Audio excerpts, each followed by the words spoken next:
আসসালামু আলাইকুম, কেমন আছেন সবাই? আশা করি সবাই ভালো আছেন। এটা আমার first blog in social media, জানি না কেমন হবে, শুরু করতেছি। আর আজ আমি চলে এসেছি রোম শহরের পাশেই একটা লাগোতে। লাগো অর্থ লেক। লাগোটা অসম্ভব সুন্দর, তো জাস্ট ভিউটা দেখেন। আপনারা দেখতে পাচ্ছেন চারিদিকে সবুজ পাহাড়ের মাঝখানে নীল পানির বিশাল লেক। জায়গাটা এত শান্ত যে শহরের কোলাহল থেকে একদম আলাদা মনে হচ্ছে। আর এটার গভীরতা অনেক, প্রায় 170 মিটার। আমি ব্যক্তিগতভাবে এই ধরনের প্রাকৃতিক জায়গা খুব পছন্দ করি। ব্যস্ত জীবনে মাঝে মাঝে এমন কিছু মুহূর্ত সত্যি অনেক মূল্যবান। আমি চেষ্টা করি ছুটির দিনগুলো এরকম সুন্দর একটা জায়গা ঘোরার। আর এখন থেকে আমি চেষ্টা করব আপনাদেরকে সাথে নিয়ে ঘোরার। আমি এখন লেকের চারিপাশটায় হাঁটছি এবং এখানে দেখতে পাচ্ছি কিছু রেস্টুরেন্ট এবং অনেক হাজার হাজার ট্যুরিস্ট। আর ইতালিতে গরমের দিন ট্যুরিস্ট অনেক বেশি হয়ে থাকে। রোম শহরের ভিতর তো মেট্রো বাস ওঠাই যায় না, খুব বাজে একটা অবস্থা। তো এখানে আসবেন কী হবে এটা আগে এক্সপ্লেন করি।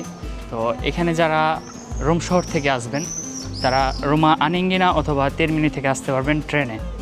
আর যারা বাংলাদেশে থাকেন তারা একটা লিবিয়ার ভিসা নেবেন, পরে লিবিয়াতে ইতালি এসে তারপরে আসবেন।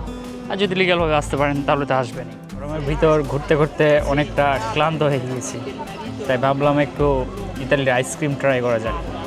তো আমরা আজকে নিয়েছি লেমনে পিস্তাকিও মূলত হচ্ছে বাদাম, আর লেমনে মানে লেবু আর কি, বাংলা যেটা আমরা সহজে বলি।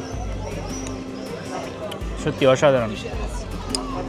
তো 15 মিনিট হাঁটার পর অবশেষে আমি এখন লেকের নিচে চলে এসেছি, যেটি মূলত তৈরি হয়েছিল একটি আগ্নেয়গিরি বিস্ফোরণের মাধ্যমে এবং পরবর্তীতে বৃষ্টির পানি এবং ভূগর্ভস্থের পানি মিলে লেকটি তৈরি হয়।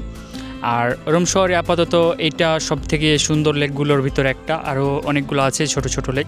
এটার পাশে একটা লেক আছে, নাম হলো লাগো দি নেমি। এবং আমার পিছনে যে বড় পাহাড়টি দেখতে পাচ্ছেন এটি হলো মন্তে কাপো, এবং এর আশপাশেই কিছু ছোট বড় শহর রয়েছে। এখানে একটি শহর রয়েছে যার নাম মারিনো।